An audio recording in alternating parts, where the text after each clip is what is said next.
we letting perfection get in the way of progress? Don't go with the goal in mind to do a perfect bay park. Go with the goal in mind to do as many bay parks as you can in the driving lesson. Is people sometimes stumble across this line of work by accident or by talking to somebody else.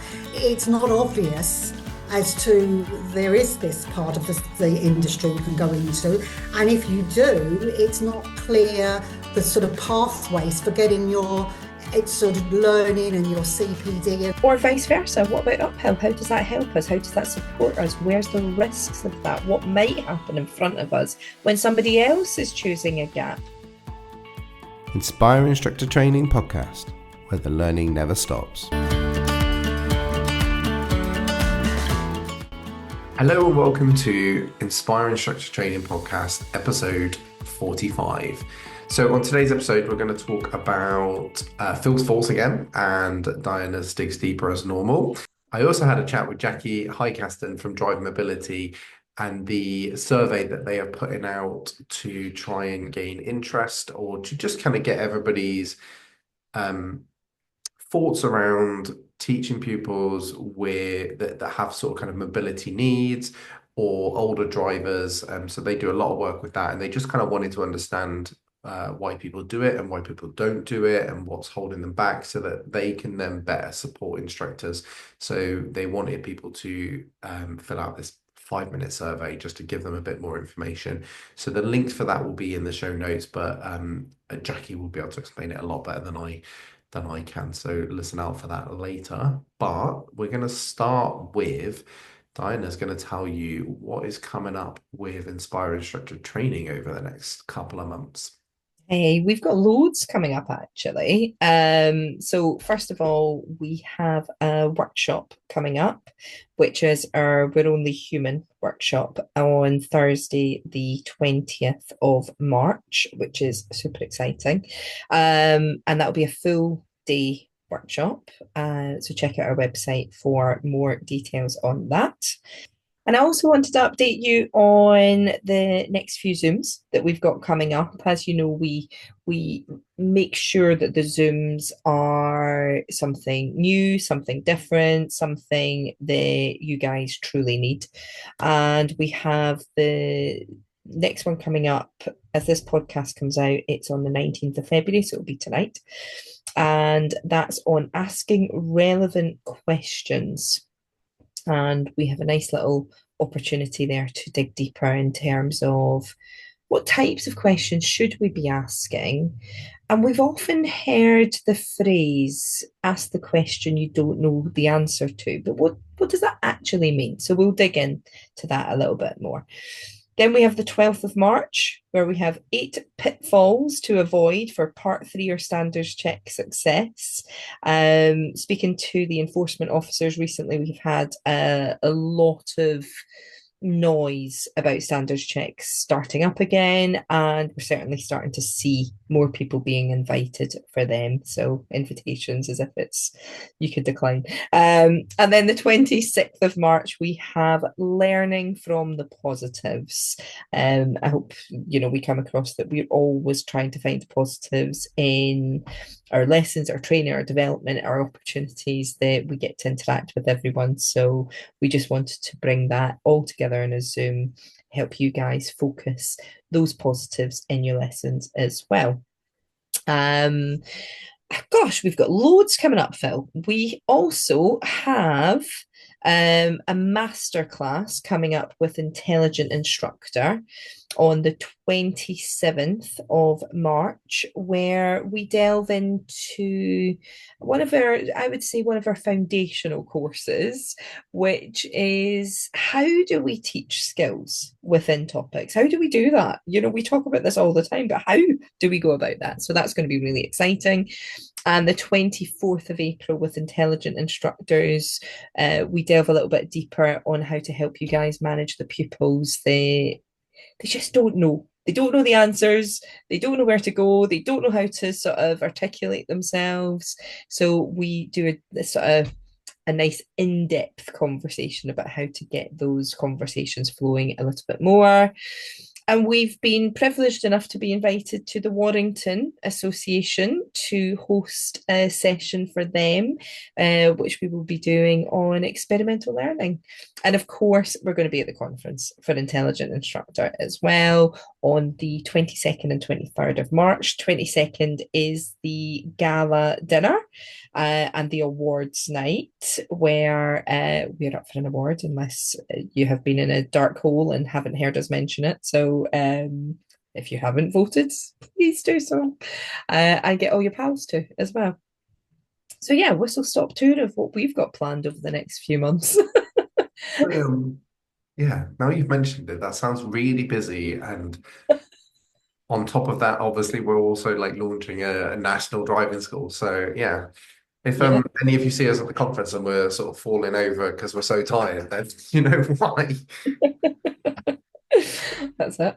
Yeah, so what in case you weren't sat there writing notes on all of that as you were listening, I will put that all in the show notes. And I'm sure we'll probably put a Facebook post out of what we're going to be doing as well. So you can see where you can find us whenever you want to. So first, then let's move on to our regular feature of Phil's thoughts. So my thoughts today are this kind of like sparked into my mind as I was sat in the back of a lesson delivering a like bay parking, like reverse bay parking lesson. And I've seen this before on reverse bay parkings, and I'm pretty sure I've been guilty of this actually on bay parking lessons.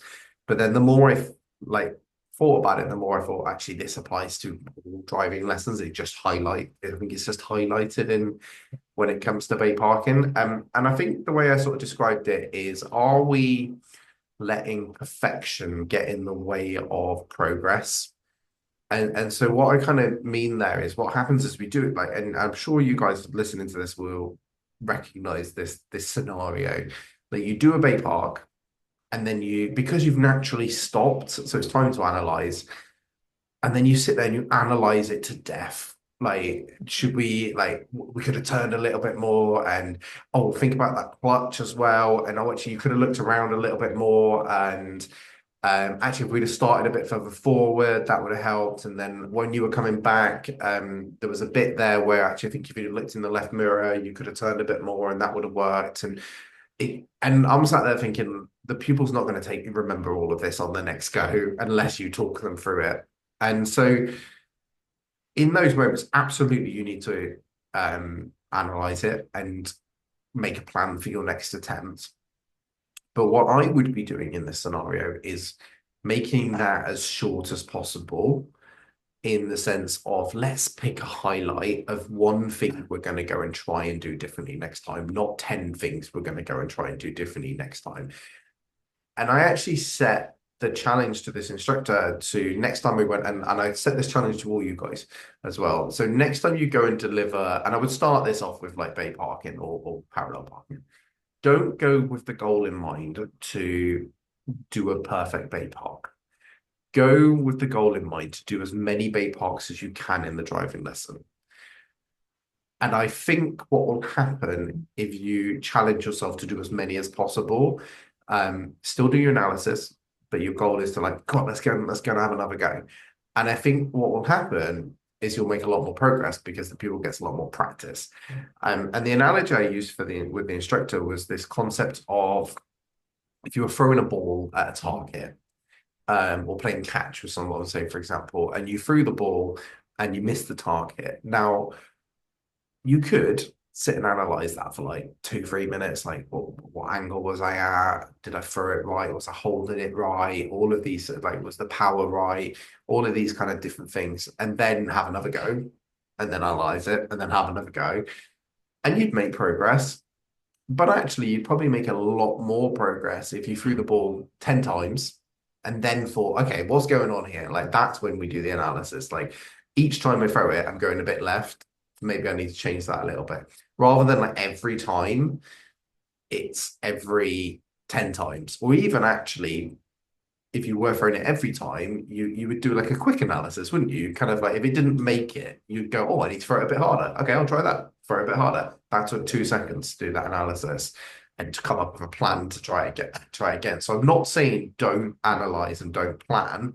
I'm saying pick a highlight and then focus on that and then go do that again. Now, you can then move that into on the road. So let's say we're doing roundabouts and the pupil is struggling with judgment. Now we're approaching this roundabout and we're coming in maybe a bit too fast into the roundabout. And the pupil then therefore doesn't make a very good judgment because they didn't have enough time. Now we could pull over and go, okay, right, let's analyze this and let's talk about this and let's dig into it. Or we could go, what's one thing you could do better on that last roundabout? And we're doing this on the move. Oh, I'd probably come in a bit slower. Great, go show me that at the next roundabout. And then let's go do that roundabout. And then, okay, what's one thing you could do better on that roundabout? And just, or even actually, let's go do 5 roundabouts, showing me you're coming in slower. And then when we pull over, we've then got 5 roundabouts to kind of do an overall analysis of how's it going, rather than going, okay, right, remember that roundabout with the red bit in the middle? How did that one go? And the roundabout with the blue car, how did that one go? And you end up sort of like 10 minutes in again. Pupils not going to remember all of that. Like what's that overall sort of thing that they're lacking? And therefore, what's the overall focus for the next drive? So like it's really shortening that analysis so we can get more practice. And I think you'll find your pupils will progress a lot quicker. Thoughts? It's so interesting because I know that it's naturally going to lead this conversation to Diana Digs Deeper, which is the polar opposite of what you just said. But that, I think that's really important because it's different courses for different horses, or whatever that phrase is. I can never remember that phrase, but different horses for courses. Way around, horses for courses. I thought it was that. And then as I said it, I thought, no, that makes no sense. The whole thing doesn't make sense, to be fair. It very much does if you're into horse racing. Yeah, well, yeah, I'm not. So anyway, but yes, I absolutely love that. I don't know if you noticed, but whilst you were chatting, I was like sort of nodding along and going, yes, I really like that. That's exactly how people can implement that into the lesson. So yeah, really enjoyed it. Right. On that note, though, we're not doing Diana Digs Deeper yet. We'll save that for a second. So what we'll do now is I have pre-recorded this. We've never done that before. It's weird. So I've pre-recorded, like I said at the start, a short conversation with Jacky from Drive Mobility. So we're going to play that now just so that you guys can get a bit more detail on that. But yeah, really recommend people to go and spend a few minutes to just fill out that survey just to help them out. Like, even if you're not going to go and do the go and work for Drive Mobility or go and support or offer your services, you might find there's something there for you that you want to do. But realistically, if nothing else, I think they would find it helpful to find out why you wouldn't want to do that, so that they can see what they can do to change. So they're trying to change what they're offering and support instructors to support people, because it's one of those areas within the industry where there is always a lack of instructors and a high demand. Everybody I know that either works for Drive Mobility or does disability work or helping elderly drivers sort of get back on the road are always like fully booked with months and months of waiting lists, and like always trying to find someone they can pass a person on to help out. So it's worth looking into if that interests you. But even if it doesn't interest you, go and tell them why it doesn't, because they would find that information really helpful. So yeah, we'll play that now. So I'd like to welcome to the podcast Jacky from Driving Mobility. So welcome, Jacky, to the podcast. Thank you, Phil, and thank you for having me to talk about the project that I'm involved in, which is funded by Motability Foundation, and really is about engaging as many ADIs in the country as possible with giving some information about specialist disability tuition, whether they've chosen to go into that, and if they have, if there's any barriers, and if they haven't chosen to go into that sector of the industry, why not? That's essentially, sort of in a nutshell, what it's about, but I no doubt we'll chat about other things that and give a bit more detail as we go through today. Yeah, no, sounds great.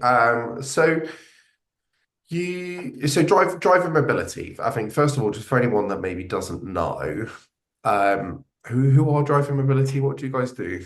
Okay. Yeah, it's the $1 million question. Driving Mobility is a national charity which accredits a network of fitness to drive assessment centres across the UK, and they're supported by the Department for Transport. Essentially, we're about assessing people who've got a health condition or a disability, or even through the aging process, there are changes that may affect driving. And we'll look at, are those changes affecting safe driving? If they are, is there anything we can do about it? And in many cases, particularly with a physical disability, we can by putting adaptations into a vehicle.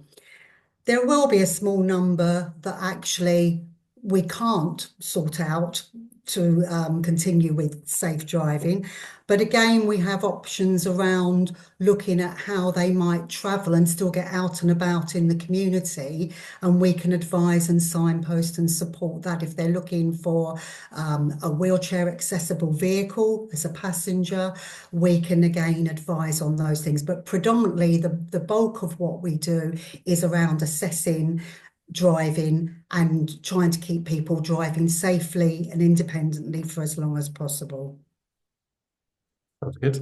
So how does that work then? So like how do people get referred to you? And then from an instructor point of view, what are the instructors that, because I know instructors local to me that work with you guys, and some like directly, and then some as like a support, like if you need an instructor to help along. So how does all that work? Like how do people get referred to you?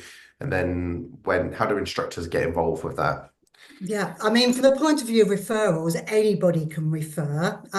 In reality, majority of our referrals come from either sort of NHS staff, because people have, as part of their journey where they've, maybe had a stroke or something like that, the team that are involved with them, they've discussed the fact that they want to get back to driving as they, sort of recover. So they can refer in. DVLA will refer to us as well. Sometimes, as I say, the GP may be unsure whether the health condition somebody's got is affecting their ability to drive safely, because in reality, we only really know if we get people on the road, because it's such, as you know, as a driving instructor, it's such a complex task that you can't replicate in any other way. Motability, who run the sort of scheme for motability vehicles, and quite often adaptations are needed for people within that, they will often refer and say, will you look at what is right for this individual? And then from the point of view of instructors, I mean, obviously, if instructors are working with somebody where whatever they're trying is just not working, and maybe they want to sort of look at, well, is there some sort of medical or health condition behind this, which is why we're not making the progress we would normally expect? You can refer in. But you're quite right, Phil, a lot of the time that you're involved with us is because we're doing the assessment, but we don't always have the facilities to actually then follow up and do that tuition for that individual, maybe with specialist adaptations, or even if it's about a number of lessons taught in a certain way with somebody with neurodiversity or cerebral palsy. So it's very fluid, as you've said. There are some centres where we have got good links with local driving instructors, and some of our centres do have a sort of one or two of the assessors who also can do tuition. But we know, and this is part of the reason this project has come about, those of us in the business for many years have talked about how there is a real shortage of people to undertake that tuition once people have been assessed. And I'm sure you've heard that on many occasions yourself. It's all anecdotal as to why. People will talk about, well, it's the cost of setting up. I don't feel I have enough knowledge about that particular condition to support that person as they need. So it's been anecdotal for many, many years, and you only have to go on to sort of some of the Facebook sites where there are a group of people, like-minded people, for example, John Rogers and I'm sure you've heard of, and his group. Constantly, every day, people are posting and asking questions. I've got a client with this adaptation, or I've got a client who's got these particular concerns or difficulties and challenges because of their health. Any advice, please? So we know anecdotally there's information, there's some concerns out there. So this is why this project has been set up, is to actually survey as many ADIs as possible, both those who already see that they deliver specialist disability tuition and those who don't, to look at what are the issues out there, what are the concerns, what are the barriers, what do you as ADIs need to work in this sector? Yeah, that's interesting. And like you say, anecdotally, I see that if years and years that anybody who specializes or has adaptations on their cars are instantly busy, first of all, because or has a very long waiting list, because like you said, there isn't enough. I'd never really considered the why not sort of kind of question, like why are instructors not taking that route? And I think probably everybody's answer will probably be individual to them, I suppose, because like you listed a few different options there. Okay, so let's go through to, like, this links us quite nicely to the project that your you came on to talk about, basically. So you mentioned there about surveying instructors to, I suppose, find out where the issues are so that you can absolutely, yes, better support them. So how is this going to work? Like, what do instructors need to go and do? Okay, so essentially we've developed 2 questionnaires, one for ADIs who consider they are involved in disability tuition, and we've given it's very difficult to give a definition of that. You sort of give a few examples, but that there are so many different sorts of additional needs or health conditions that can impact on driving that we can't list them all. But it can be anything from a physical disability. We're looking at somebody who's had a stroke, MS, survived sort of having to have an amputation of a limb, through to people with additional needs, special educational needs, hearing loss.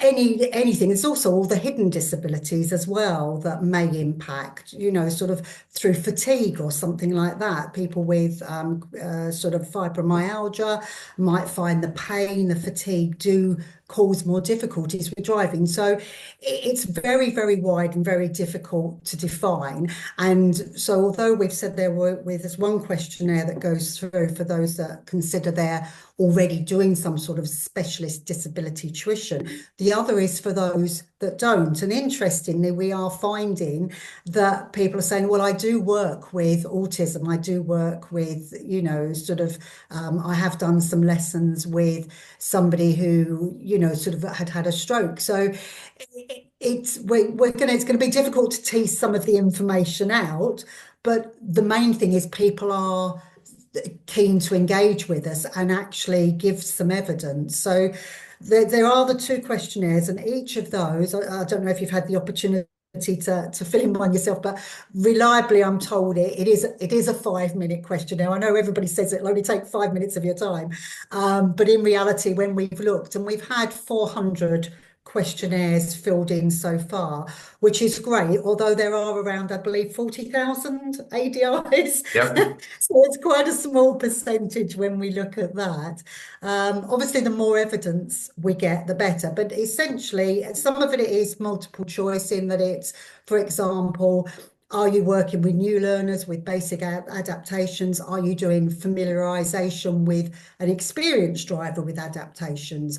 Are you involved with hearing loss? So that, to make it easier, we have done some bits, which will also obviously have an other at the end. So if there's anything we haven't covered, people have got the opportunity to do that. But we know time is of the essence, and nobody wants a long questionnaire to fill out. So we tried to make it easy that people could then sort of tick the boxes. Also, from the point of view as to why not? Is it because it's not financially viable? It's not an area of interest. They didn't know, feel they had the knowledge, or they didn't even know about that sector. And interestingly, that has come out quite a bit, that people didn't know that there were options for driving with adaptations if you had a disability, and that it was an area that you could actually go and do tuition in. So I think the information we're going to get out of this is, one, it's going to reinforce what we've anecdotally know, but importantly, there will be some surprises coming out as well. So you were talking about these two different groups of like the two sections, and there being a bit of confusion.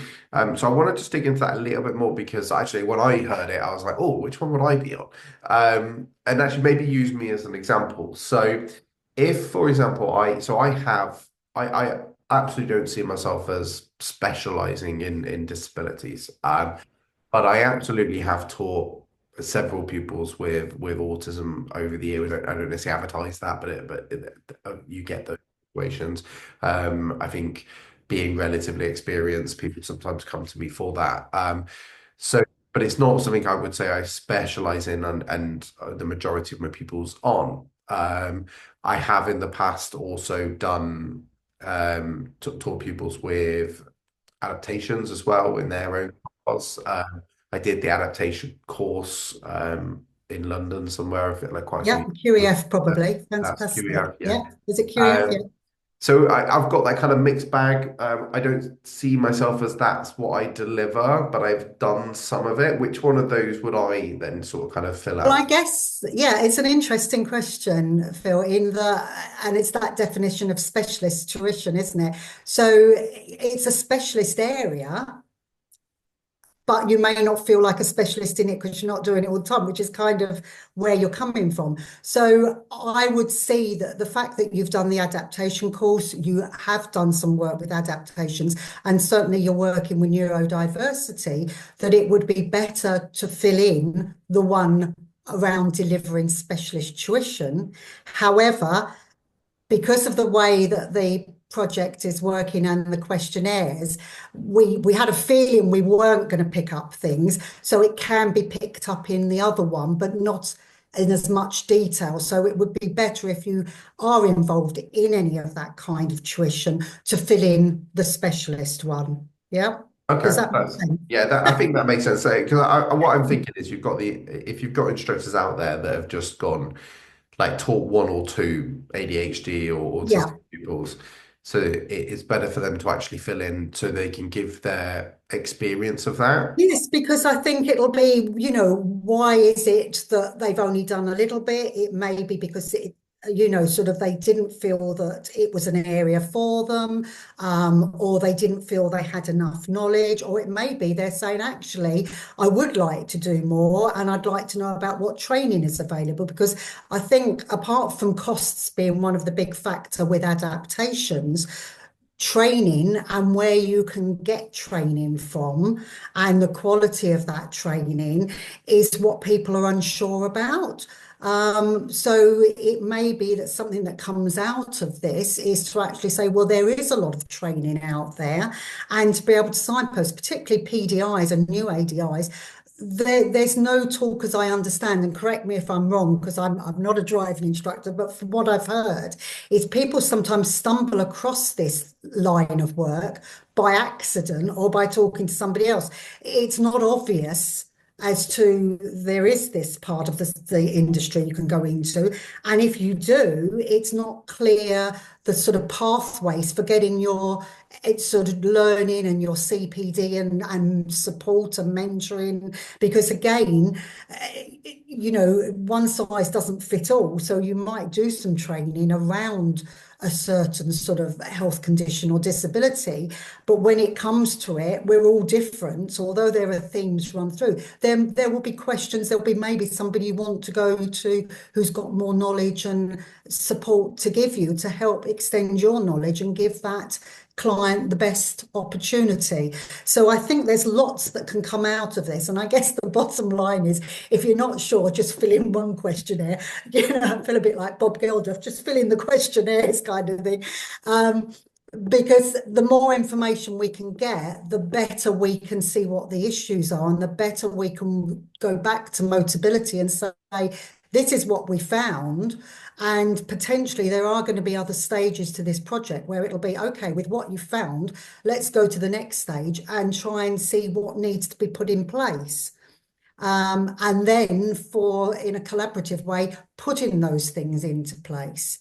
But it all hangs on the first part, the research. If not many people reply, it's like, well, there's probably not a problem, so we don't need to do anything about it. But the more people we get, the more likely we are to make some significant changes for you as ADIs who want to work in this field, and for the end user, for the clients who are maybe having to wait a long time for tuition, or travel a long distance, which again is coming out of this, because we're looking at the regional areas that people cover with specialist tuition.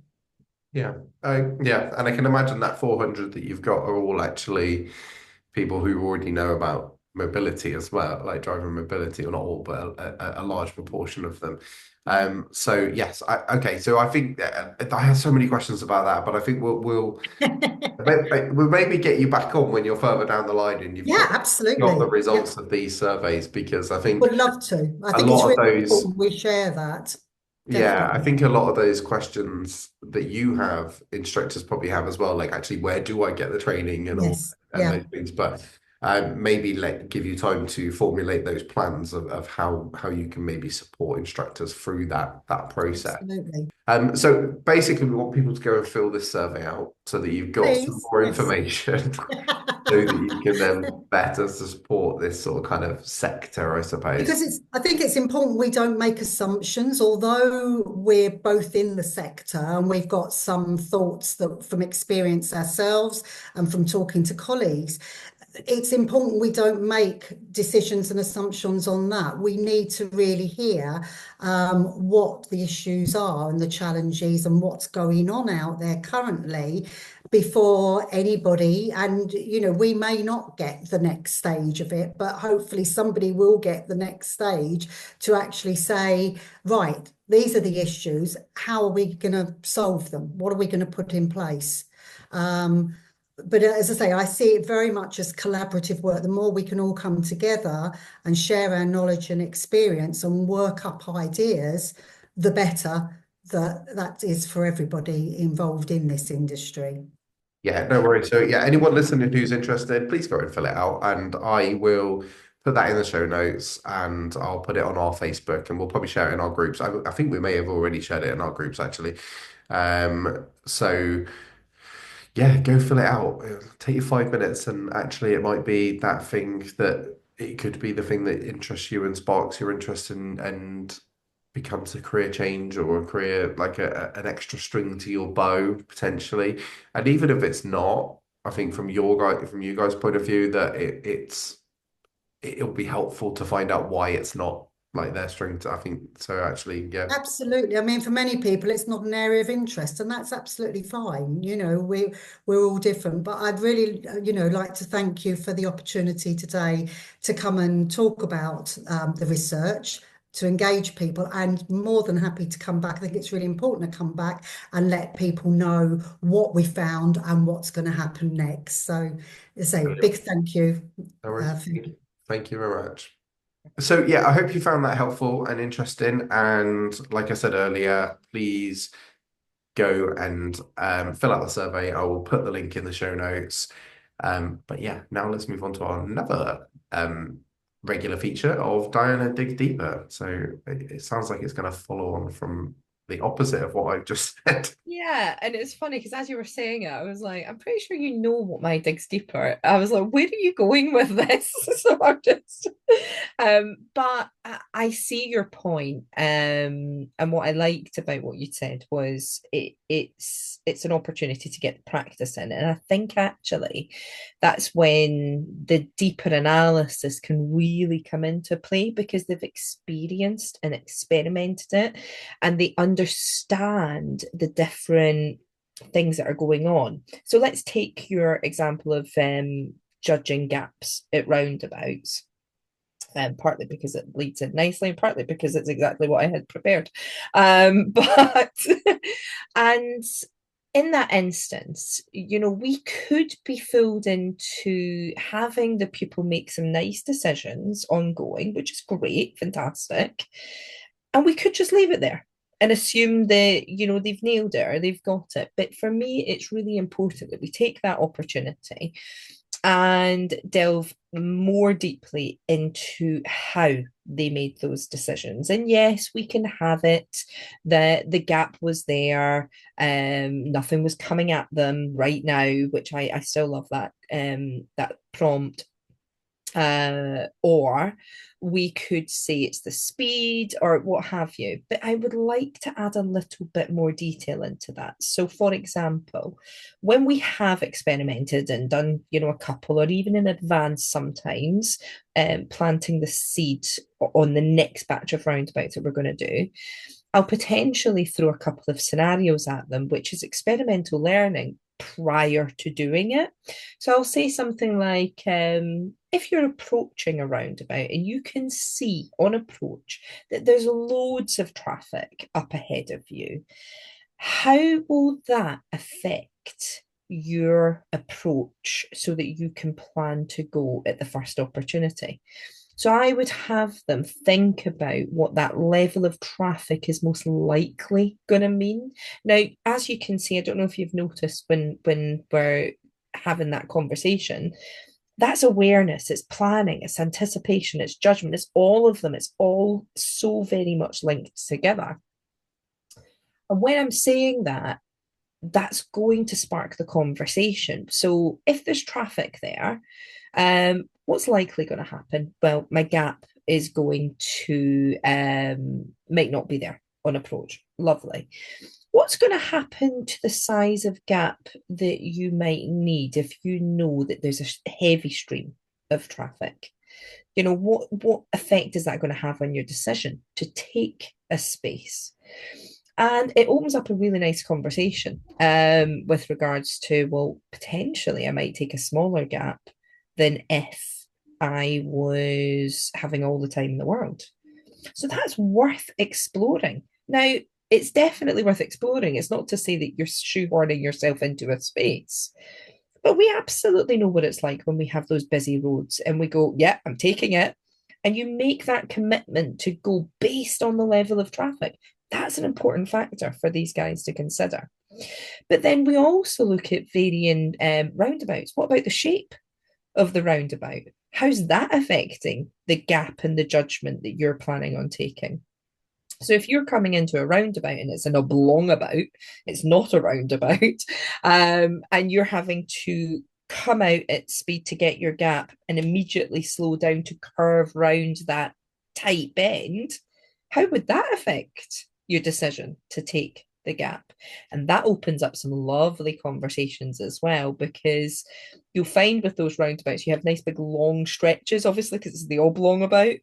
I mean, I'm using specifics, but for example, and then you have those really tight bends that you must slow down for, otherwise you're ending up on the side. So how does that affect it? And what about downhill?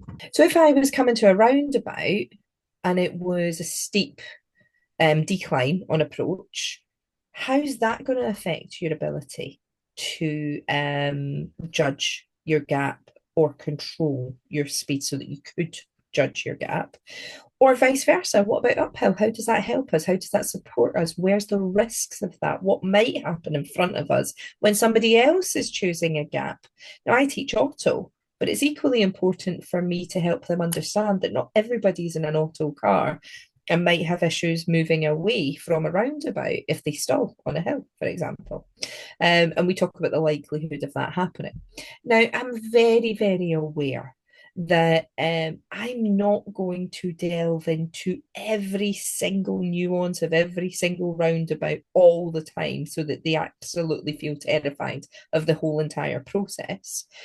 But these are things to explore as and when they're happening as well. So if you know that the roundabouts that you're about to come up to are an odd shape, or potentially are downhill, or are busier roundabouts, it's definitely worthwhile having those conversations so that, again, it's planting that seed and they can experiment with their thought processes before they go do it. But equally so, if you have come to the point where you're going to do the roundabout, ask them. If you've got the opportunity to do that on approach, it's perfectly appropriate for you to be saying to your pupils, how likely is it we're going to get out because of this traffic? What does that mean for your speed on approach? What size of gap do you think you're going to need? Or what size of gap might you be tempted to take because it's so busy? If you've got time to ask those questions on approach, go for it. That's absolutely no problem at all. And you can also do it retrospectively as well, because it can be a bit of a fluke sometimes, and it's worthwhile just sense checking that it's not a fluke and they do have that deeper opportunity to learn. Yeah. I can see how that sounds the complete opposite to my just give it a go. But it is different because I think what I was talking about is not analyzing each situation to death so that we end up doing so much analysis that we don't actually end up having enough goes. Whereas what you're talking about is taking a moment and then really like getting some learning out of it and pushing that understanding for a pupil and the what ifs. These are those sort of kind of like next level stuff, like pushing that learner to really think about it. Really helpful on a part 3 and standards check as well. We get asked quite a lot what do I do if my pupil's just getting it and they're just like they've got it? And obviously we talk about making the lesson more difficult and challenging them. Sometimes you don't have time to go to a more difficult area. This is where you can make it more difficult by digging a bit deeper with the knowledge and understanding. And that's how you do make it more difficult and continue to add learning to that lesson. I think this is also really important because what you're doing there by having those conversations is getting them to understand why and how and what's different, and they're not just following this set of rules and things that they have to remember that my instructor told me. It's getting them to really understand, like, when would this be different? And I really like that. I've actually got an example of that from this week where one of my learners approached a roundabout. We were turning right, third exit, and they moved over to the left of the roundabout really like early, basically almost turning right from the left-hand lane. And I was like, oh, where's that come from? That's like, we've done this roundabout loads, and she knows how to do right turns on roundabouts. And so I was thrown. And so I asked her, and she said, well, that's what my dad told me to do on this roundabout. And he wasn't wrong, actually. He was just like right for a specific moment. So basically that roundabout quite often builds up with traffic, and when it does build up with traffic, it makes sense to go around on the outside, leaving the inside clear for people who are not involved in that traffic jam. And he just had, I think maybe he'd obviously mentioned it in a traffic jam, hadn't said only in traffic. And because she didn't have an understanding of why he was saying this, she then wasn't able to apply it when there was no traffic. And so it's really sort of kind of get that, what you're talking about is getting them to understand it so they can make that decision for themselves in the future. And you don't even have to tell them that, because they're always looking at scenarios going, oh, what would make sense here actually? How's this different?